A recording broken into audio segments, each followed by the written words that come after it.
Qsports.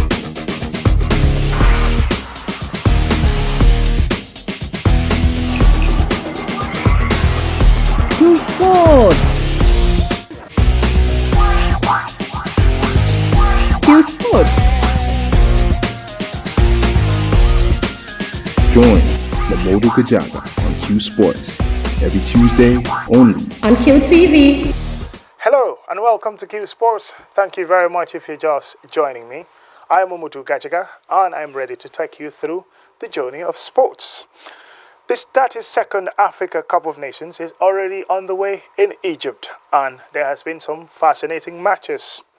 The Gambia is ranked 7th and 8th respectively in both the female and the male category of African beach volleyball as the beach volleyball reaches its climax in Cape Verde. We will bring you more details about that.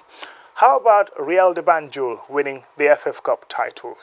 And plus, Grassroots Football Development Tournament has also reached the final stage and Kembuje and St. Joseph's Lower Basic Schools from Banjul and the West Coast region are the winners. We will tell you more details about this and many other sports news on tonight's Qsports. Qsports. Welcome back and thank you very much if you're just joining us. This is Qsports and I am your host, Momodu Gajaga. First, let's begin with the Africa's football showpiece event, the Africa Cup of Nations. The Africa Cup of Nations has begun in Egypt, and for the first time, 24 countries are rubbing shoulders in an expanded version of the competition. It kicked off last week, and there has been some fascinating matches. Aliou Cisse has been monitoring some of the matches, and he can bring us up to speed as to what is happening in Egypt. Trezeguet scored the only goal as host Egypt opened their African Cup of Nations campaign with a 1-0 victory over Zimbabwe in Cairo. The winger called home 4 minutes before the interval to reward the Pharaohs for a dominant first-half display. Zimbabwe did threaten lead on after Egypt failed to capitalize on further chances, but the home side held on. A last-minute own goal handed Morocco a narrow 1-0 victory over Namibia at the African Cup of Nations on Sunday in a less than convincing start from one of the tournament's favourites.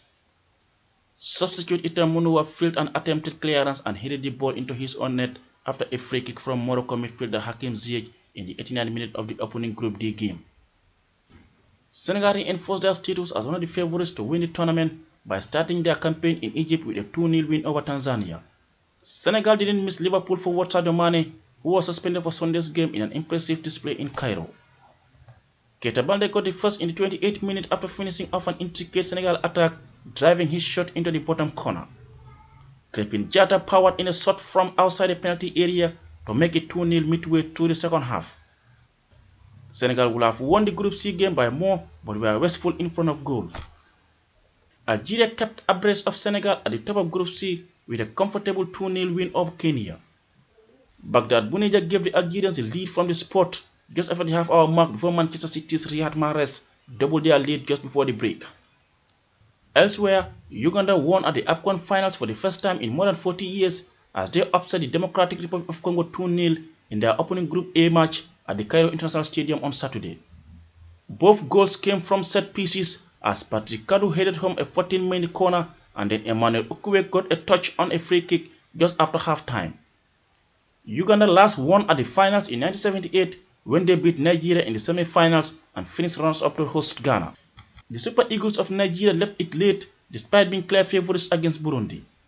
But Burundi in the African Cup of Nations for the first time put up a brave display, even pressing for an equalizer after Odion Igalo finally broke the deadlock. Madagascar marked their African Cup of Nations entrance with a draw against Group B opponents Guinea in Alexandria.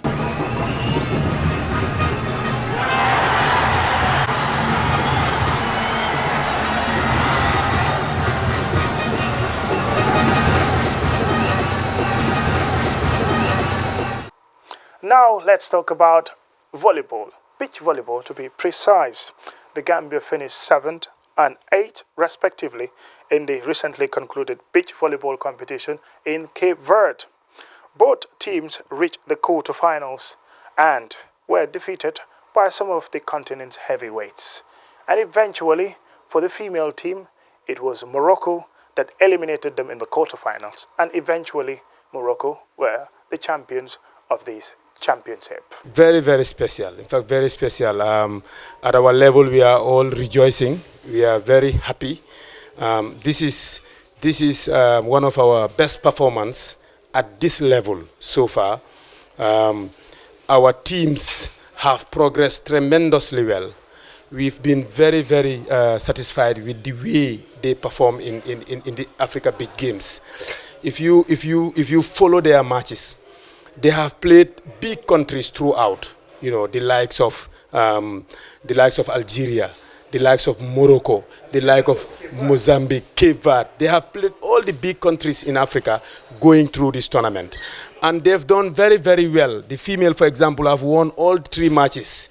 And then they've gone on to qualify to the quarterfinals, only to lose very narrowly to the eventual winners of the tournament, which is Morocco.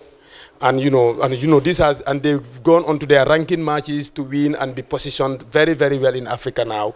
The male also the same thing.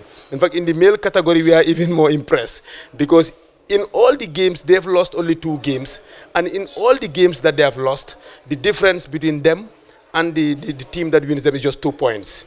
So really, we are very happy, we are very satisfied because given this performance, if we continue to work hard, there is every possibility for Gambia to continue to go to tournaments like this and win them. And now that the Olympic qualification is about to start, the chance of Gambia even getting an Olympic qualification berth is getting bigger and bigger with this kind of performance that we have seen. So we are very happy. I can even tell you that just before coming here, I received a special congratulatory message from the president of the Confederation of African Volleyball on the performance of both the male and the female beach volleyball teams. So really, we are very happy. We are thanking everybody for the blessings and for the prayers. We are also thanking the media, you people, how much you have supported us. But we have to thank very much the Gambia National Olympic Committee, who really, did everything to make sure the team participate in the games. Meanwhile, still in volleyball, the Gambia is hosting its first international indoor volleyball tournament. The competition will serve as the qualifier for the All Africa Games, which will be hosted in Morocco in August this year. And only the winner of this 4-nation international volleyball competition will win a ticket to the All Africa Games in Morocco. So a tough encounter it is going to be. Earlier on, I spoke to the president of the Gambia Volleyball Federation, Baidu Dijallo. Here is an excerpt of our interview. Thank you very much, Mr. Gajaga. This is the zonal qualifiers for the All Africa Games for Zone 2 countries. Right now, we have 4 countries are going to participate in the tournament. 3, including the Gambia. We will have Senegal, Cape Verde, Guinea-Conakry, and the Gambia. It's a very important tournament because it's the zonal qualification for the All Africa Games, which will be hosted in Morocco, in Rabat, in August. And the important thing is that only the winner of the tournament will qualify to represent the zone in the All Africa Games. It's going to be a big tournament for us. This is after so many years. This is the first time we are really hosting an indoor volleyball tournament. Like you said, we have hosted some beach volleyball tournaments international, but this is the first time we are hosting an international indoor volleyball tournament. So it's a very big program for the Gambia. It's an opportunity really for me as the head of the federation, for everybody in volleyball, for us to bring all these big countries here in the country, for them to play in front of Gambian volleyball lovers, and also showcase what the zone has for volleyball. I think you will also realize that with this kind of organization, we will really promote the game in the country. We will let people really see. They have been here in Gambia going out and playing in many indoor competitions, but this is the first time they will really see what it is like to play in an international indoor volleyball tournament. So it's going to be very interesting, and it's really a big one for us. As far as the Gambia is concerned, and at your level, is everything set for the competition to kickstart? The competition is set to kickstart. Everything is confirmed now. Our national team also, has been preparing since during the Ramadan, going on after the Ramadan until now. They've been camping at the Independence Stadium for more than 10 days now, training both morning and afternoon. And I think with respect to the administrative aspect also, we have put almost everything in place. So I think now it's for us to wait for the day and then we kick off the tournament. It's been very difficult. It's still getting, it's still challenging because this is the first time we are doing this kind of tournament. So it's a huge task, but we are really working very hard, especially with the experience that we have in the beach volleyball. We are transferring it here. So we are trying to organize a very good tournament, but really putting on our eye for the country to win. This is our country, we are hosting it for us to win and qualify to the All Africa Games, inshallah. Let's take a short break, and when we come back, we're going to talk about more exciting football, both from the junior category and as well as the seniors. Qsports. Qsports. Welcome back, and thank you very much if you're just joining us. This is Qsports, and we are going to take you to now grassroots football development as the Gambia Football Federation embarks on developing football at the grassroots. This competition began a long time ago, but it has finally reached to the climax. It was a schools competition on the age of 15. Boys and girls competed in this competition, and for the final now, it reached the epics of the competition as St. Joseph's Lower Basic School from Banjul won, and as well as Cambridge Lower Basic School from the West Coast region. Let's bring you some highlights. At first I didn't think that I was cut enough to bleed. Then I saw my secrets getting swallowed by the sea. Through a telescope I saw a guy. Please tell us your name. My name is Alimatu Sisi. Alimatu Sisi, what school are you? Old Joshua. Old Joshua. Simon Bolivar Lower Basic School. Okay. How old are you? Me, 12 years old. 12 years old. You're here today to play in this football final between schools. How does it feel to be part of this? It feels because I want to play so that when I grow up, I can go to another country so that I can play there. Meaning that you have an ambition to become a professional player. You want to play at the top level. Yes, I want to play at the top level. Is this your first time to play football at the school? Yes, this is my first time. I'm playing football in this school. Do you think your parents would allow you to play football? Do you tell them, do they know that you play football? Yes, they know that I play football. And what have they been saying? Do they say that you have to quit football and concentrate on your academics, or do they support you? They support me. They support you? Yes. Okay. Do you think you can win the final? The final. Yes. Oh, really? Yes. I am Hina Demba, a teacher from Brikama Lower Basic School. Today, we've seen that you are competing, or your school is competing among the schools to win this coveted trophy. How does it feel as a teacher to see young people playing football at this age, especially in the schools?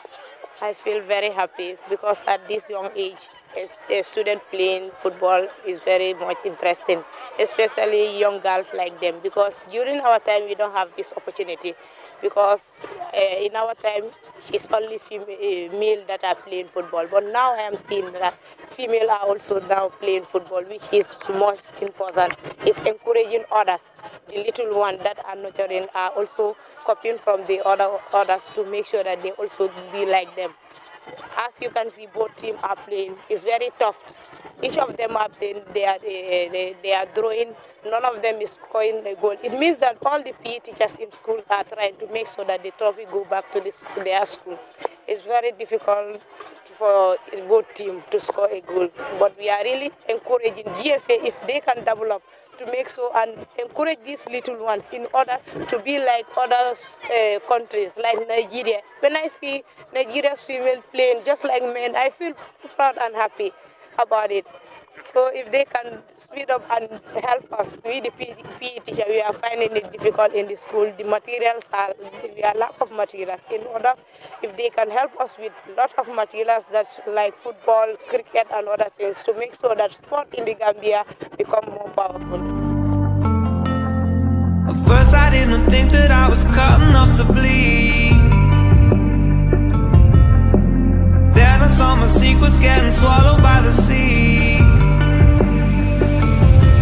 Through a telescope, I saw a diamond glow. How you brought me home. I guess I'll never know. Abdul Sawane of which school? Old Joshua Lower Basic School. How old are you, Abdul? 12. 12 years. Yes. Okay. Today you are playing in this final of grassroots football between the football schools. How does it feel? It's very good. The play is very good. It's very good. How was the competition like? You played 2 matches. How does the match look like for you? Very difficult. Even with this smaller field and then small post, you said it's difficult. How? Very difficult. If you want to score, you go and kick the ball. So it's like it's difficult to score. Yes. But do you think at the end of the day you are going to win? Yes. I see it. You'll win. You're very confident that you are going to win. Yes. Okay. When it comes to playing football, who is your role model? Who do you look up to? Who is your best player? My best player is Di Maria. Angel Di Maria, who plays for Paris Saint-Germain. Yes. Okay. Yes. So you want to be like him? Captain, you're looking very good. Please tell us who you are. What's your name? My name is Kabir Baja. Oh, okay, I'll hold you. Kabir Bajo, which school are you? Kemujelo Basic School. Kemuje Lower Basic School. And what grade? Grade 6.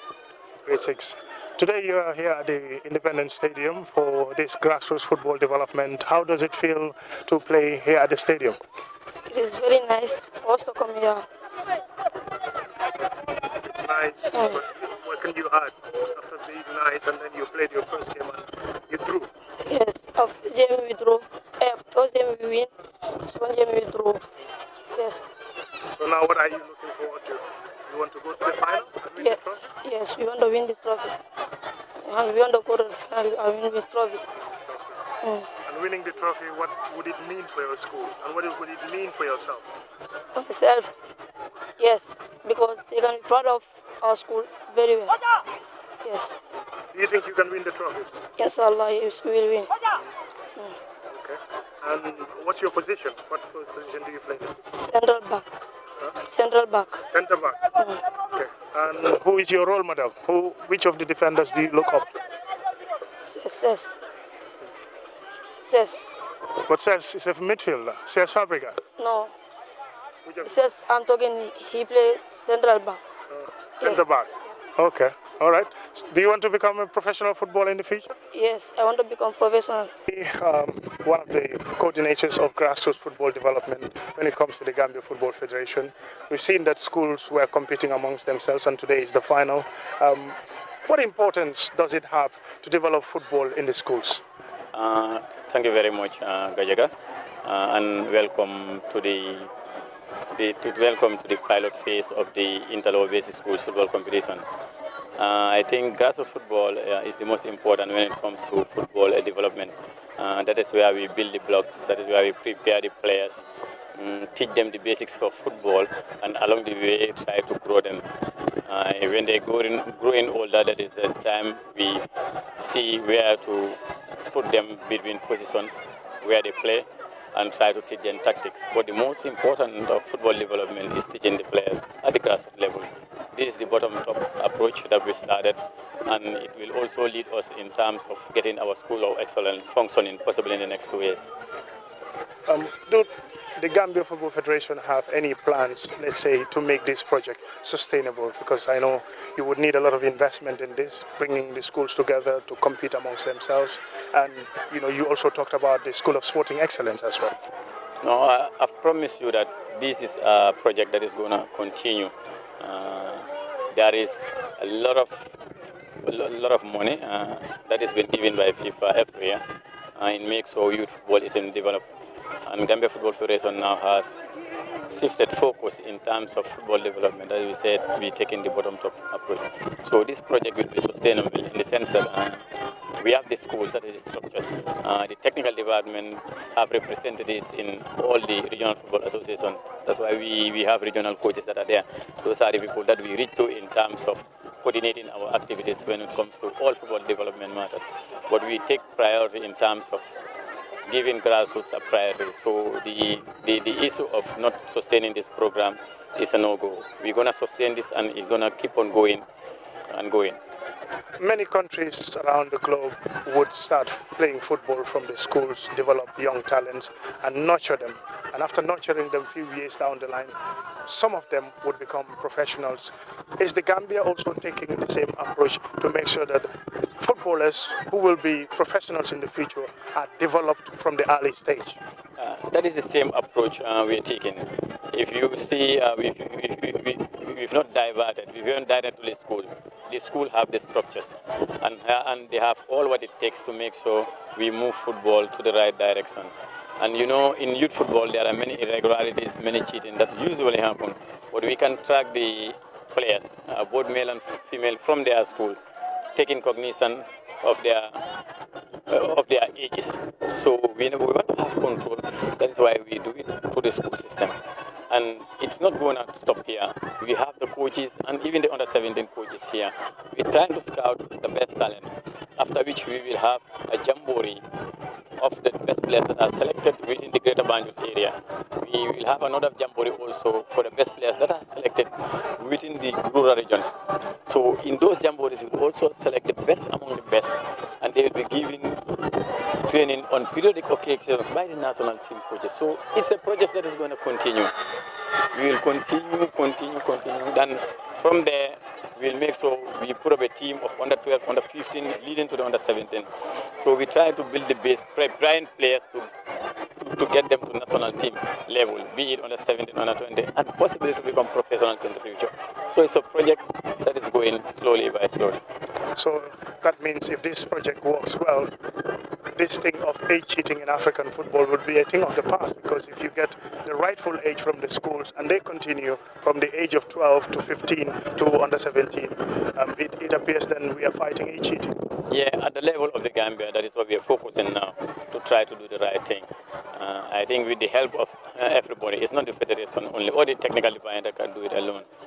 We have the schools, the PE teachers, the parents, the sport journalists, all stakeholders in football have to get involved, have to help in one way or the other, so that we will achieve our dreams in the future. Thank you. Qsports. Qsports. And finally, Real de Banjul are FA Cup champions, following a narrow 1-0 victory against Red Hawks on Sunday evening at the Independence Stadium. Desperate for silverware, the boys from the capital won the competition half a century since they first won it in 1969 against White Phantoms at the Box Bar Stadium in Banjul. And we were at the stadium to monitor what Real de Banjul had to offer. Let's bring you some details of the game. Another big miss came from Issa Jallo, who headed straight at the keeper when he was clear on goal. To add to their missing chances, even a goal that appeared to be good was controversially disallowed. Pamodu Sohna's perfect delivery from a free kick was headed into the net by Abdullah Ba, only for referee Modulamin Job to blow his whistle for a foul. Despite putting in a lot of effort to keep Real at bay, Red Hawks didn't trouble their opponents at all, apart from a free kick easily saved by Ibrahima Jaju. The keeper was essentially on holiday for much of the game. Musanjai, whose appointment came in the second half of the season, replacing Major Sen, expressed his delight at winning the FF Cup. Because these people they are very young, so very energetic. So you cannot afford to miscalculations, because you see how they were playing. Because they don't mind to lose anything. So we are a big team, so we have to avoid many things. That's exactly what we are doing. I'm very happy to win a cup to Real de Banjul, because it's a long time they did not win the FA Cup. So we fight a lot to Real to win this thing. Congratulations once. Yeah, thanks a lot. Real de Banjul narrowly missed out on the league title, losing to eventual champions Brikama United by just a point. They will now have their eyes set on the CAF Confederations Cup competition as a result of the victory. With that, we say adios. That's all we have for you on tonight's Q Sports. Thank you very much for watching, and it's a pleasure to keep us company until we come your way next week. Keep on sporting, and bye for now. Qsports.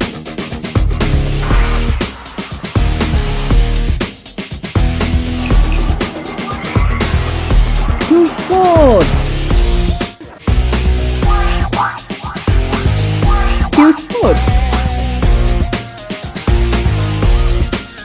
Join Mamodu Kajaga on Q Sports every Tuesday only On QTV.